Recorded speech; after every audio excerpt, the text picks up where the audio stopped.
बेसेबां फरायदोंमोन नोंलाय फार्स्ट इयाराव मा जाना फैया नोंजों थांगासिनो दं होननानै स्टेटास होखादोंमोन मैया बयफ्रेन्डखौ मोननैसो होनदां खिबा बयफ्रेन्डआ थैबाय सानथाम सिगां ला ओमफ्राय बिदिनो नोंजों थांगासिनो दं होननानै बुजाबाय आरो बिमाया थाफाखानायसोमोन सिन्था जानानै ओमफ्राय मानसिया बिनिनोखा ना अबेनिमोन मानसिया कुकिराग्राम साइडनि नामा औ गभमेन्टआव हस्टेल थायोमोन हस्टेलनिफ्राय ओंखारनानै नैबेयाव थाफैदों बेयावहाय गासैखौबो वेलकाम आंनि नैबे चेनेलावहाय आरो नोंथांमोना जाहाथे बिथांमोनाहाय आंनि चेनेलाव गोदान नोंथांमोना जाहाथे थाबैनो थाब साबसक्राइब आरो शेयार खालामना गालाङो दा आं नोंसिम देखायनो थांगासिनो दङ जोंनि क'क्राझारनि टाउननि टेङापारा वार्ड नं 6 आवहाय मोनसे बयस हस्टेल दङ दा बे बयस हस्टेलावहाय दा सासे हौवासा गथ' ना हिन्जावसा गथ' जादों सुइसाइड दा बाहाय बिराद गेदारिं जागासिनो दङनो आं बेखौ नायनो थांगासिनो दङ दासो आं खबर मोननायलाय दा नोंथांमोना नायलांबाय थाबानो जाबाय बबे हस्टेलाव जादों दा नैबे क'क्राझार टेङापारा रेल गेट बारनानै जे मोनसे खोला वार्ड नं 6 आवहाय मोनसे दङ बयस हस्टेल दा बाहाय जादोंनो सुइसाइड बिराद मानसिफ्राबो नैबे बयस हस्टेल नाहरगासिनो दङ हौवानि मानसिफ्रा नाहरगासिनो दङ मा जादों हनै गथ'फ्रा र'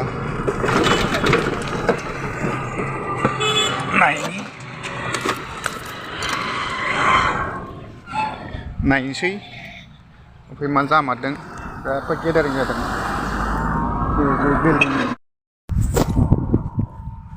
थारमाने बे जाय मानसि हिन्जावसाया फार्स्ट नांदों बे बिथांजोआहाय हस्टेलावहाय भारा थायोमोन बा हस्टेलाव थायोमोन बिनि उनावहाय गावनि बयफ्रेन्ड थैखांनायनि उनावहाय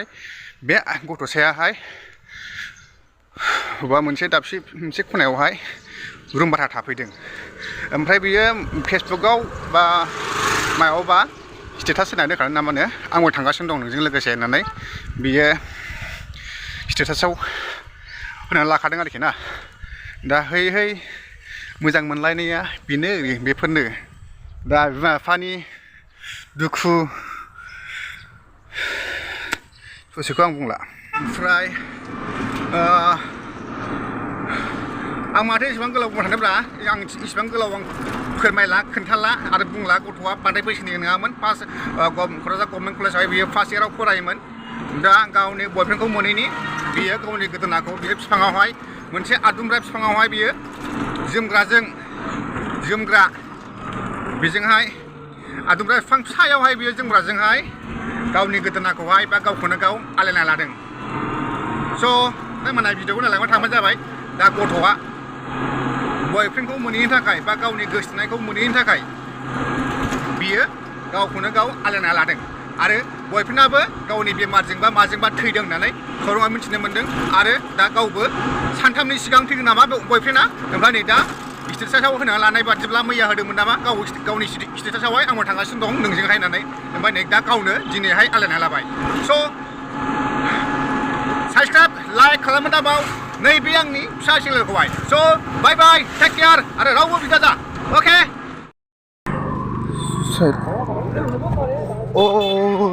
नै बै न'आवसो नामा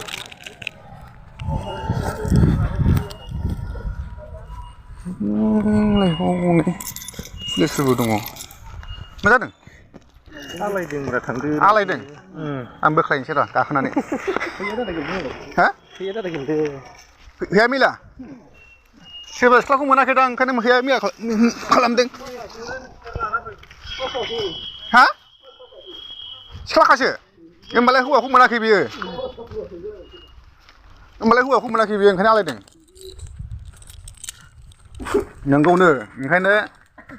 बांद्राय दा गोसोलाबाय बिदिनो एखमबा आलायफ्लाङो ना सैथोब्रा आं बुंनायाबो ओंखायनो बिदि दा गोसो एखमबा आलायफ्लाङो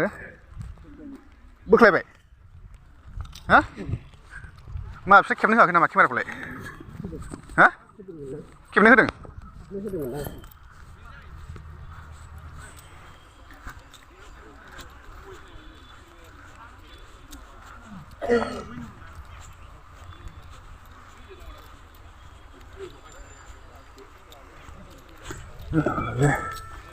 बेसे बैसोनिमोनलाय गथ'आ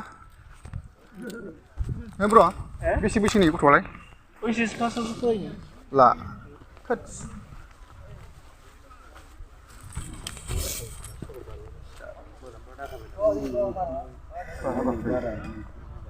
अबहाय आलायामोन आलायनायालाय अबहाय आलायामोन आलायामोन माने बिलाइखौ नै मानसियानो दं बियो मानसिया दं आया दाबो खोलैयाखै फरेन्सिक टिमानो दाबो सफैया आरो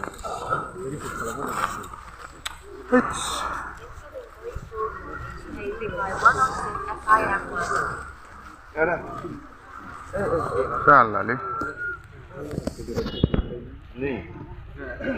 नुबाय नै गथ'आ आलादाना थाबाय फार्स्ट इयारनाव बेसेबां फरायोमोन नोंलाय फार्स्ट इयाराव एसे माबाया गभर्नमेन्ट कलेजावहाय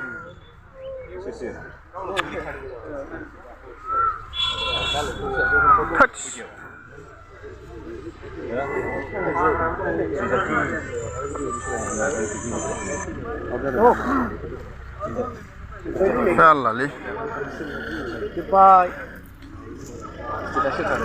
नोंजों थांगासिनो दं होननानै स्टेटास होखादोंमोन मैया बयफ्रेन्डखौ मोननैसो होनांसिबा बयफ्रेन्डआ थैबाय सानथाम सिगां ला